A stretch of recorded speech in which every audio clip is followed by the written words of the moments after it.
Today is February 21st, 2018.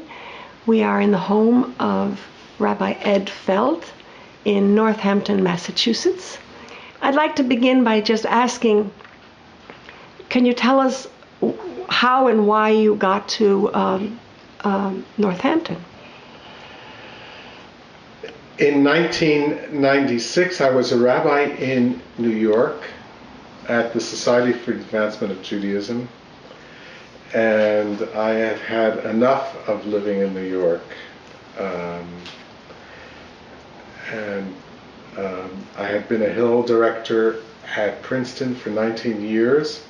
I had been a Hillel director at the University of Illinois in Champaign-Urbana for 4 years, so I had 23 years as a Hillel director and then life as a congregational rabbi, and decided to go back to campus work. Merle said, I'd be happy if you became a congregational rabbi again, but you'll have to get a divorce. And Merle is your wife, Yes. Yes, I see. And so I looked for a campus position. I enjoyed working at small campuses because that meant that I could get to know the students well. And that year, the campus that was open was Smith and Amherst, the joint chaplaincy.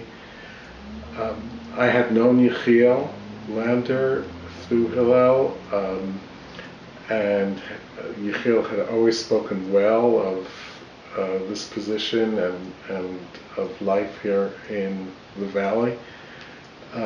And so I decided to apply and was offered the position and came here as the chaplain to the college at Smith College and the chaplain to the college at Amherst. Oh, what year was that? 1996, the fall of 1996. So for 2 years you were the Hillel, or the chaplain, the Hillel director for these two colleges. 4 years. 4 years, excuse me. And did it compare favorably or not to your experience of those 19 and 4 years before? Well, one of the problems was doing two colleges. I had a dean at Smith who had been the director of school up here at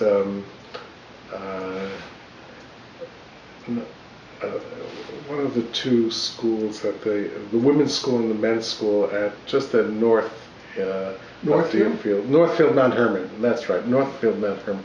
He had been the director there, and he said when he was at Northfield, the people at Mount Hermon wondered where he was, and when he was at Mount Hermon, the people at Northfield wondered where he was. So it's just one of the problems was just mediating days at which I'd be at Amherst, but there'd be some crisis at Smith, or Smith and I'd be at Smith and there'd be a crisis at Amherst. That made it difficult. So Rabbi Yechiel Lander, who had this position before you for a long time, was he the first one? The first one who was here in that position? I don't think so. No, but he hadn't mentioned this as an issue. So you were not prepared for this. This was an interesting problem. Yes, that was a problem, and the two schools are very different. That is, one of the problems is that it had made sense for the two schools to be combined when Smith was a women's college and Amherst was a men's school. So lots of Amherst men looked for Smith women and the reverse. What happened when Amherst went co-ed was that, and when many of the traditional men's schools like Princeton and so forth went co-ed, that many of the women who would have gone to Smith now went to these Ivy League schools. So the population of Smith changed. The Amherst women did not want the Amherst men to go over to Smith. Uh-huh. So instead of it being an integrated whole, as it had been for much of Yechiel's time, it was really quite distinct and quite separate with very different constituencies. Interestingly, I once, there's a form that freshmen fill out, which is a part of a national questionnaire. And I once compared the responses at Amherst and at Smith. A much higher degree of students at Smith, really significantly higher, came from divorced homes. And not at Amherst. Very low at Amherst. Remind us the years we're talking about that you were examining this? 1996 to 2000. Uh-huh. I wonder if any of that has changed. I have no idea. Right. I haven't followed it up. But I suspected about Amherst that if you have two parents and an intact house, it's much easier to have people just progress, do their academic work, do their extracurricular activities, go abroad for a year, do all those things which get you into a very competitive college. Uh-huh. How many students do you think, what percentage of students at each of these two institutions was Jewish or identified as Jewish?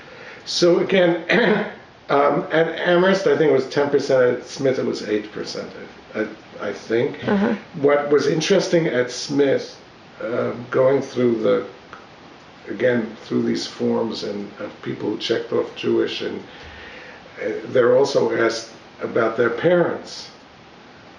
And 50% of the students at Smith who checked off Jewish came from homes where only one parent was Jewish. Uh-huh. So, can you take us further on the journey? You chose not to stay as a Hillel director. What was your next step? I went to the seminary as a rabbinic student from 1964 to 1968. My teachers were some of the sort of great historians and scholars of Judaica of the time.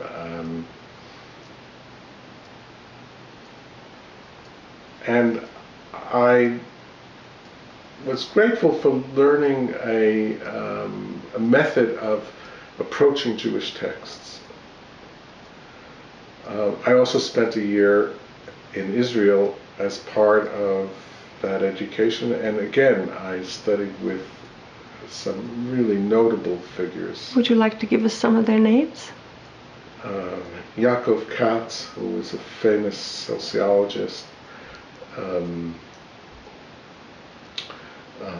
Ernst Simon, who was head of the Department of Education, Jacob Flusser, who was a noted Dead Sea Scrolls scholar and scholar of early Christianity and its relationship to Judaism, Yitzchak Heinemann, who was a scholar of Midrash. So it was a really wonderful education in terms of the people who taught us. But none of this, neither in Israel nor at the seminary, did these teachers give me any spiritual understanding of Judaism. And that spiritual lack was really felt as a terrible emptiness, because I had come to the seminary to be developed spiritually as a Uh-huh. person and as a religious leader.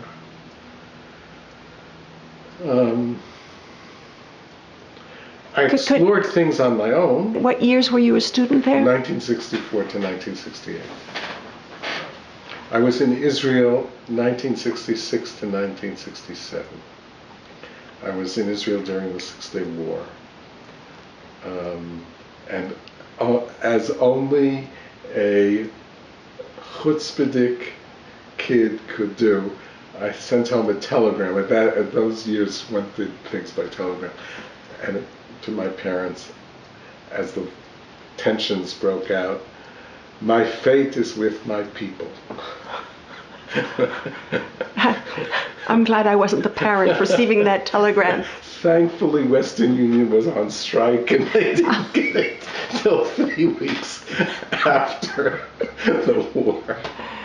Well, tell us, while we're on the subject, tell us your parents' names and where you grew up. I grew up on the Lower East Side of New York as the son of Max and Ray Feld. What did they do for work? My father was the first person in his family to go to college. He went to City College, and at that time City College required a thesis. And my father wrote a thesis on organizing workers in the South, and for which he won the Lenin Prize for the best student essay in 1936. And because the professor said this is a commie essay, he was not granted a degree at City College until 1940, when they did away with the requirement of senior thesis, and since he hadn't done an acceptable thesis but had completed the coursework, they gave him his degree 4 years later. What did you do for a living? And he graduated into the Depression. He went to work for the post office. He worked first as a clerk and then as a foreman, and he was very proud of the fact that he was the only foreman in his station who was not brought up on charges of discrimination. How did he feel about having a son who decided to become a rabbi? He told me, "I will never support you in this endeavor." Okay. Hopefully the school gave you scholarships. Yes. How about your mother? And your mother? I don't know her feelings about it, actually. She didn't. I mean, my father expected that I would go to law school. I took the law boards. I was in the 99.9th percentile on the law boards, and he had every expectation that I could go to any law school that I wanted to. And I went to the seminary, and he was very disappointed. Did he get more nachas from his other children? My brother did go to law school. Oh, well, there you go. My brother still teaches law at Boston University, but my father also was disappointed in him because he my brother had left Wall Street, where he was working for prestigious firms, and decided to become a professor because he wanted to spend time with his family and didn't want the kind of rat race that Wall Street involved. And my father was angry that he didn't make a lot of money, but instead just made a good living. What about your grandparents? So my grandfather, who was a Slonim Chassid, was living with us because my grandmother had died, and when I applied to the seminary. And I was very much afraid of telling him that I was going to go to the seminary because it was a conservative institution and I didn't know how he'd feel about it. And so I waited to tell him, and then August came and I had to tell him. And I said to him, he knew it as Schechter's Seminary. And I'm going to Schechter's Seminary, and he said, if you go there and study Torah as if it were a secular subject, Torah too will become secular. And if you go there and study Torah lishma, for the sake of heaven, then it will be for the sake of heaven. Was this your father's father or your mother's father? My mother's father.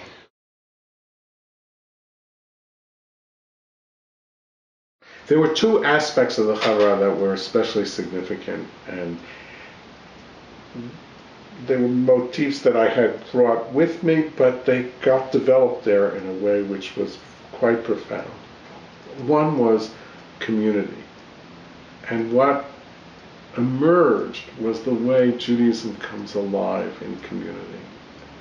There is a personal aspect to spirituality, but when you have a community in which to engage these issues and this aspect of life, something happens which is quite extraordinary and profound.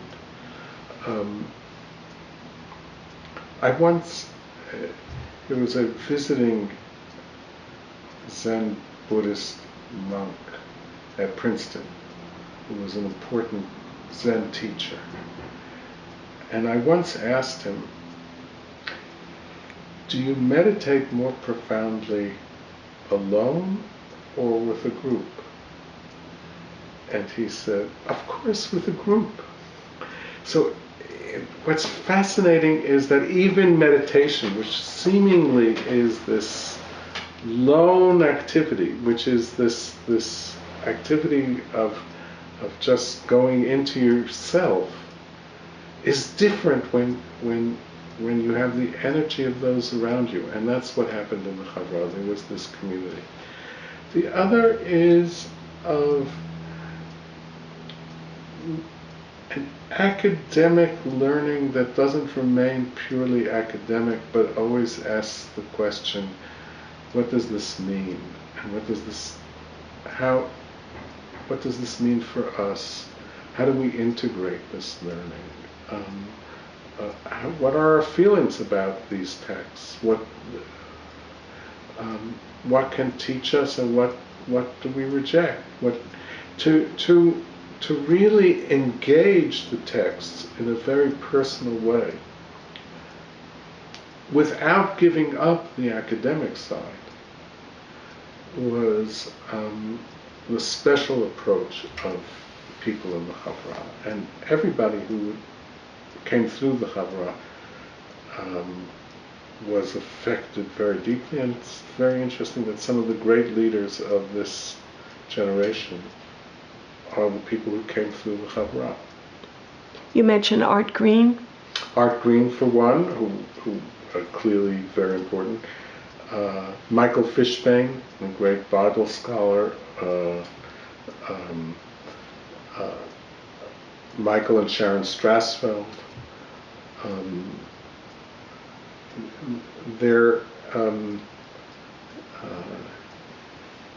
Larry Fine, who taught here at Mount Holyoke for years.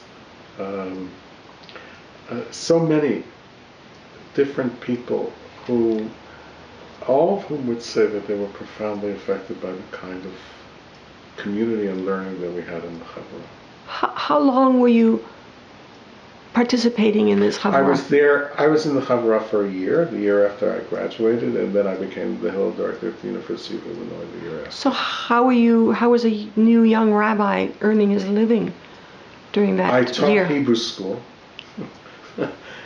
I was a terrible Hebrew school teacher. I mean, it was... Which synagogue? It was in Milton. Oh. And I would just pray for snow days. The students did too, by the way. Did you ever go to the Tremont Street Shul in Cambridge? No. To the Hillel in Cambridge at Harvard? I've been there since, but it was not part of that experience. Right. I thought the Havra met in Somerville. It moved after the first year they bought a building with sort of the leftover money from the Danforth grant. They bought a building in Somerville. So it still exists. Let me see, unless you want to go elsewhere, let me jump forward through those Hillel years and there are two questions I'd like to ask. One is a look back at the JTS, at Jewish Theological Seminary, 50 years later. And the other is to tell us about the books that you either wrote yourself or participated in as editor or whatever. So I am amazed myself at my rabbinic career, which would have been impossible to predict when I started out. When I graduated JTS, I didn't want to be a rabbi at all, and certainly not a congregational rabbi. The experience at JTS had so turned me off. That is, I felt so empty spiritually. I couldn't imagine being a rabbi. And do you think that other people shared that feeling? Yeah, lots of people shared that. Yeah. In my class of approximately 25, I think 27 we may have been, who were ordained, only 9 went into the active rabbinate. Have you ever talked about this subject with your classmates? No, but it's very interesting because we're about to get together for our 50th reunion. So. Do you think this will be a topic that comes up? I don't know. We'll see who shows up. But we produced many academics.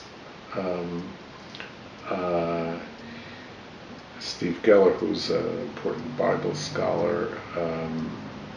Jeff Tigay, who's an important Bible scholar. David Zissenwein, who teaches education at Tel Aviv University, and Michael Brown, who wrote the history of Canadian Jewry and taught in Canada all these years. So we had Saul Tannenzeff, who taught philosophy in Canada.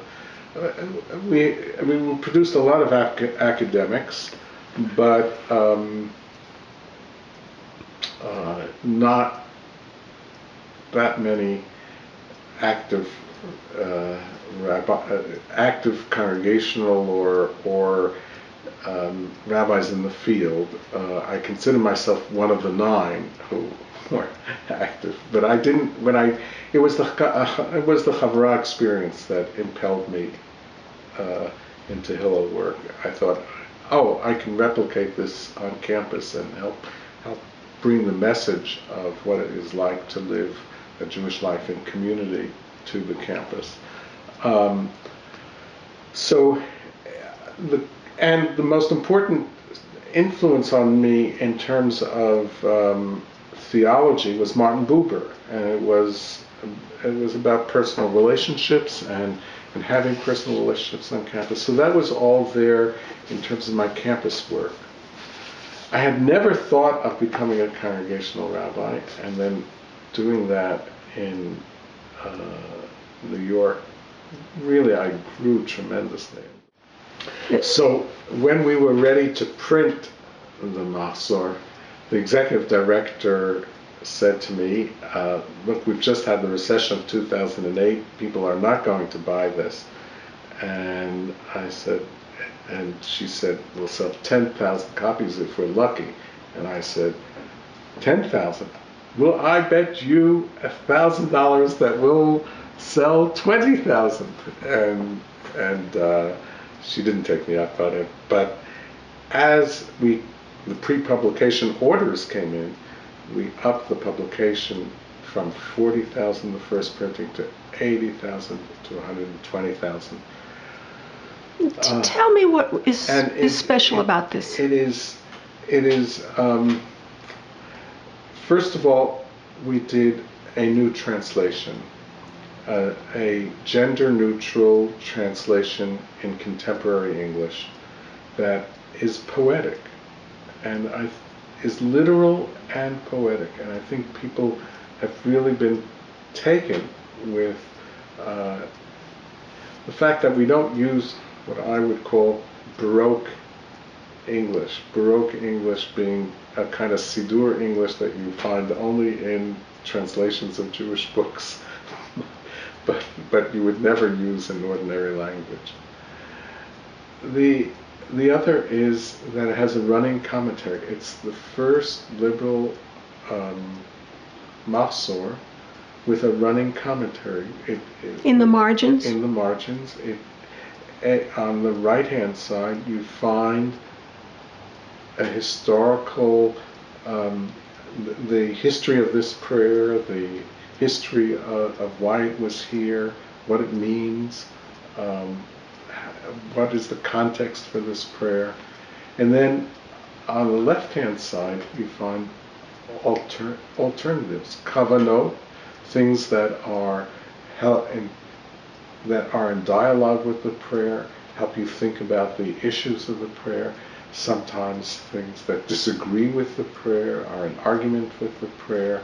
And I'm especially proud of the fact that you can't tell any single theology that runs through these comments. We've taken comments from all sorts of sources. We've taken from modern Hebrew poetry, from modern Hebrew poets who are secular, to comments by Menachem Mendel Schneerson, the Lubavitcher Rebbe.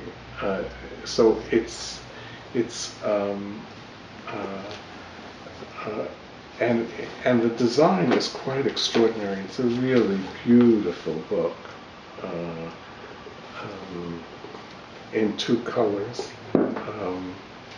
And the Masa was so popular that I was then asked to do this Siddur.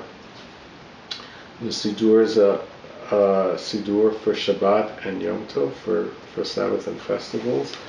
And having learned from the Masa the way that this should be organized, we then followed the same in the Siddur. And I would say at this point that it's the Machzor and the Siddur is the one unifying element of the conservative movement. If you want to know what is conservative Judaism, it's this Machzor and the Siddur.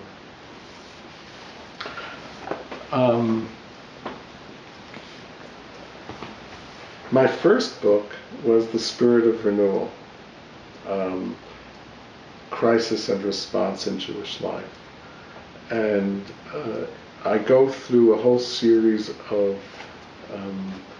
tragedies, the destruction of the temple, the first temple, the second temple, leading up to the Holocaust, and placing the Holocaust in this stream of how do Jews think about tragedy, and how is the Holocaust part of that, and how is it different than what has gone before, and how have our reactions been different? What are our responses to the Holocaust, and where does that take us today, and what does that make of the Jewish life and the Judaism that we believe in today? So I was very proud of the writing of this book. It was the first thing that I wrote. I had some articles, but it was the first major work that I did. What prompted you to write the book? How did you come to it?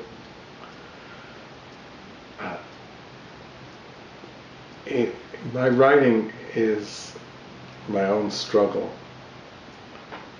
and how to deal with the Holocaust was an important part of my own religious struggle. And so writing the book was a way of working through that struggle. All my writing is like that. That is to say, if you will, I find out what I believe through the writing. And between that book and the publication of the Machzor and Siddur, I had worked on Psalms. It was actually in the synagogue in New York at the Society for the Advancement of Judaism. I had decided that, we sort of rushed through a whole series of Psalms in the Shabbat morning service. And I decided that what we should do is study one Psalm each Shabbat morning. And I began with Psalm 1 and went through the book of Psalms every Shabbat, teaching another Psalm.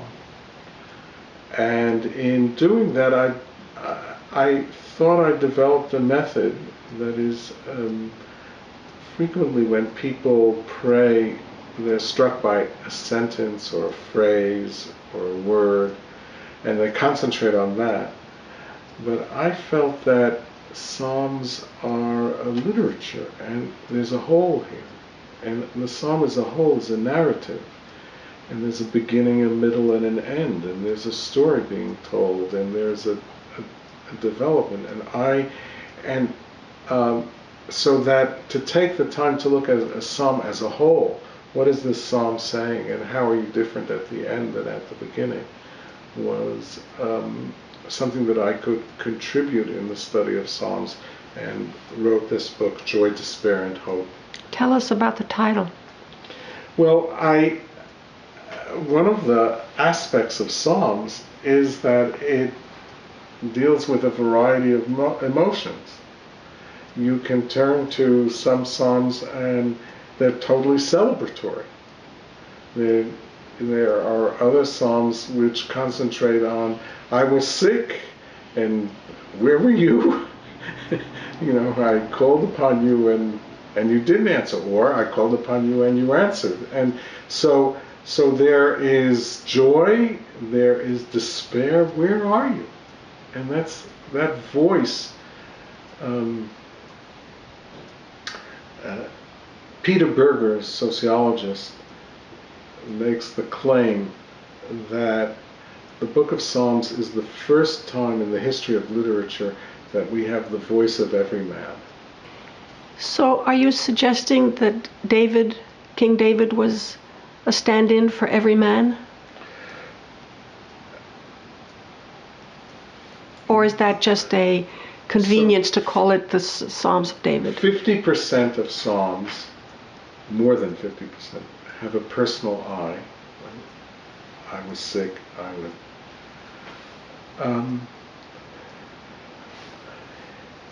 I praise you, I'm in pain.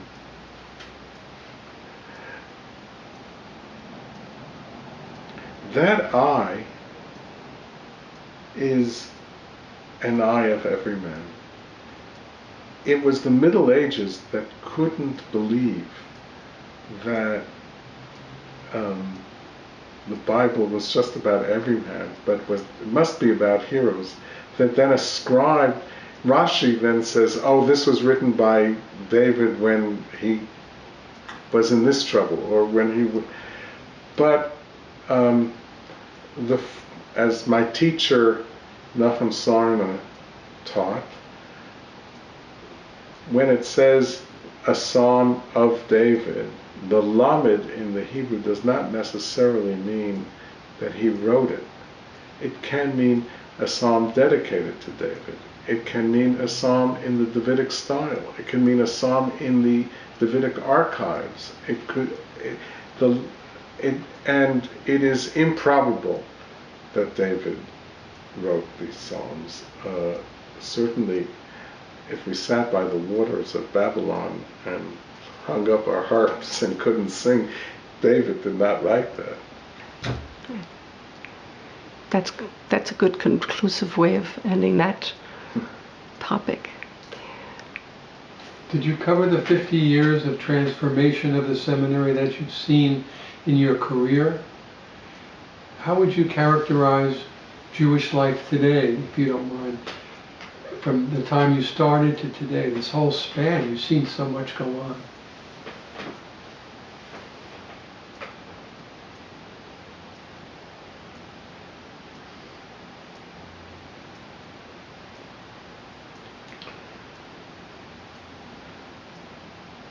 I long ago handed in my union card in the Prophets Union.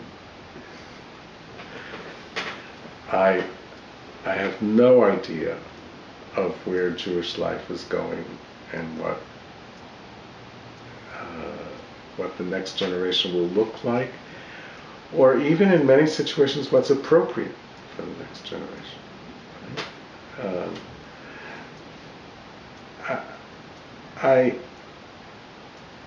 I'm excited walking into Congregation B'nai Israel here in town and seeing a truly multi-generational synagogue. Every Shabbat there are little kids wandering around, there are young single people, there are young families, there are middle-aged people, there are older people, and I think, okay, we're not going to die out. So if you go to the Jewish community of Amherst on one of their special Friday nights where they have their musical Friday night, it is such a spiritually vital community. I mean, it's not simply music playing of any kind. It's a music that really touches you deeply and awakens an inner life. Ben Weiner is so gifted in that way. So here we are in this valley with these exciting things going on in terms of Jewish life. The other side of the coin is, like much of American Jewry, there is so much into marriage, and one doesn't know what the consequences of that will be. So I don't know the future of this, but what I do know is that in every major city and here in the valley, there are exciting things going on. And if there are exciting things going on, I think there is a future. When you came here, I think there were many fewer rabbis. There are a lot of rabbis in the community, not just congregational rabbis, rabbis who do, I don't know, other things. Rabbis like you. There are more now than when you came. Is that correct? Do you feel that there's... Sure. I mean, it's shocking, really, that in this small town there are a dozen rabbis. Shocking, you mean surprising? Surprising, yeah. Yeah. I mean, nobody... Who would think that in this community there would...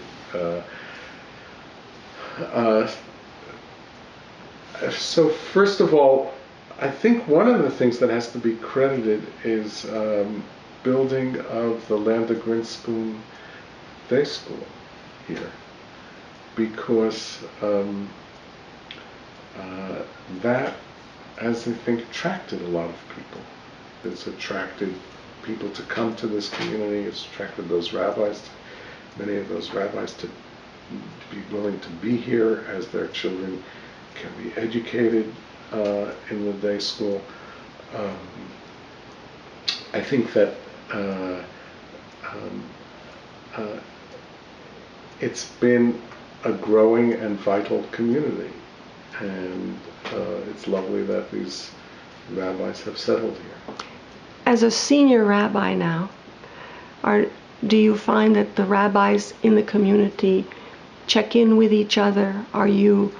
Do you provide that important wealth of experience and knowledge as a senior rabbi to mentor, to help out? Are these kinds of things happening in the valley? So we've had for 15 years now a Talmud study group here that meets here every Thursday, to which all the rabbis are invited. There have been various years in which there are different configurations. This year it is Bruce Bromberg-Seltzer and Justin David and Aryeh Weinman and myself who study together.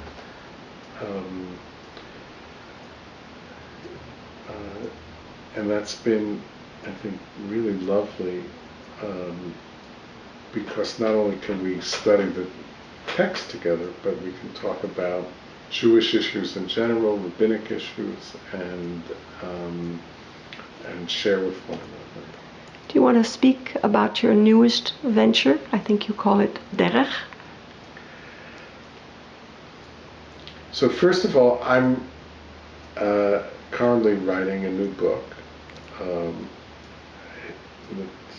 The tentative title is Speak of Them, Judaism as a Living Language. And it is really a book about my approach to Judaism and Jewish thought.